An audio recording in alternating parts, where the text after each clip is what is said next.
Middle east বা মধ্যপ্রাচ্যের geopolitics এখন এমন এক পর্যায়ে পৌঁছেছে যেখানে যে কোনো ছোট্ট একটা ভুল পদক্ষেপ তৃতীয় বিশ্বযুদ্ধ শুরু করে দিতে পারে। বর্তমানে এই অঞ্চলের দেশগুলো নিজেদের মধ্যে নানা কারণে বিভক্ত।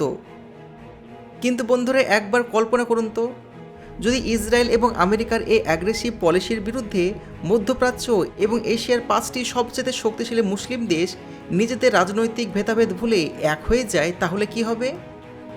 যদি তুরস্কের অ্যাডভান্স টেকনোলজি, ইরানের আনলিমিটেড মিসাইল, সৌদি আরবের বিপুল অর্থ, মিশরের সেনাবাহিনী এবং পাকিস্তানের নিউক্লিয়ার পাওয়ার মিলে একটি জয়েন্ট মিলিটারি অ্যালায়েন্স তৈরি হয়, তবে তার ফল কি হতে পারে? আজকের ভিডিওতে আমরা অ্যানালাইসিস করব এই 5টি সুপার পাওয়ার মুসলিম দেশ এক হলে আমেরিকা এবং ইসরায়েলের জন্য কতটা ভয়ঙ্কর পরিণতি সৃষ্টি হবে। আজকের ভিডিও খুবই ইন্টারেস্টিং হতে চলেছে, তাই শেষ পর্যন্ত দেখবেন। তো চলুন শুরু করা যাক আজকের ভিডিও। এই সুপার অ্যালায়েন্সের সবপ্রথম এবং অন্যতম ভয়ঙ্কর দেশ হলো ইরান। অন পেপার ইরানের ইকোনমি হয়তো দুর্বল, কিন্তু তাদের মিলিটারি স্ট্র্যাটেজি অত্যন্ত মারাত্মক। ইরানের কাছে রয়েছে মিডল ইস্টের সবচেয়ে বড় ব্যালিস্টিক এবং ক্রুজ মিসাইলের ভান্ডার। শুধু তাই নয়, এদের সুইসাইড ড্রোন বা কামিকাজি ড্রোনগুলো এতটাই সস্তা এবং কার্যকারী যে এগুলো যে কোনো দামি এয়ার ডিফেন্স সিস্টেমকে ওভারলোড করে দিতে পারে। আর সবচেয়ে বড় কথা হলো, পুরো মিডল ইস্ট জুড়ে ইরানের কাছে রয়েছে বিশাল proxy network. Lebanon, Yemen, Syria এবং ইরাকে থাকা এদের সশস্ত্র গ্রুপগুলো মুহূর্তের মধ্যেই 4-5 থেকে একযোগে অ্যাটাক করতে সক্ষম। দ্বিতীয় দেশটি হলো তুরস্ক। এরা শুধু একটা মুসলিম দেশই নয়, বরং এরা বিশ্বের সবচেয়ে শক্তিশালী মিলিটারি জোট ন্যাটোর দ্বিতীয় বৃহত্তম সেনাবাহিনী। তুরস্কের সবচেয়ে বড় শক্তি হলো তাদের মডার্ন মিলিটারি টেকনোলজি এবং ড্রোন। তাদের বাইরাক্তার ড্রোন আধুনিক যুদ্ধের একটা গেম চেঞ্জার। এছাড়া এদের রয়েছে অত্যন্ত ওয়েল ট্রেন্ড এবং প্রফেশনাল আর্মি। ভৌগোলিকভাবে তুরস্ক ইউরোপ এবং এশিয়ার গেট হওয়ায় এই জোটে তাদের উপস্থিতি আমেরিকা এবং ইউরোপীয় ইউনিয়নের জন্য সবচেয়ে বড় মাথা ব্যথার কারণ হয়ে দাঁড়াবে। সৌদি আরব।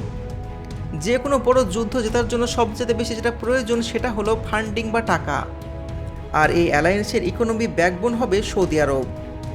সৌদি আরবের কাছে পেট্রোডলার এবং বিশ্বের সবচেয়ে বড় তেলের রিজার্ভ রয়েছে।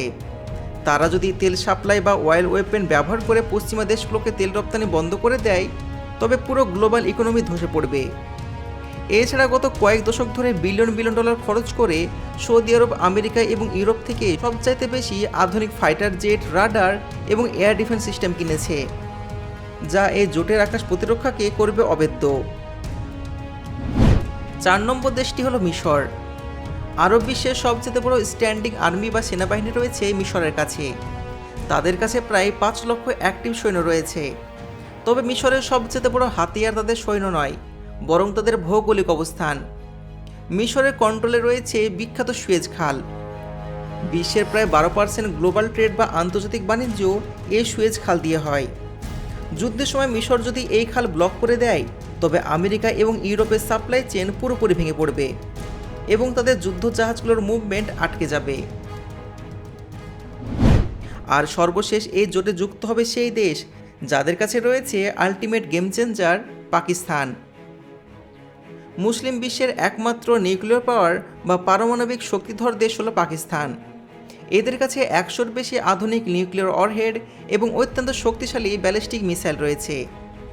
একটি জোটে যখন পারমাণবিক শক্তি যুক্ত হয়, তখন আমেরিকা বা ইসরায়েলের মতন সুপার পাওয়াররা সরাসরি গ্রাউন্ড ইনভেশন বা আক্রমণ করার আগে হাজারবার ভাবতে বাধ্য হবে, কারণ তখন মিউচুয়াল ডিস্ট্রাকশনের ভয় থাকবে।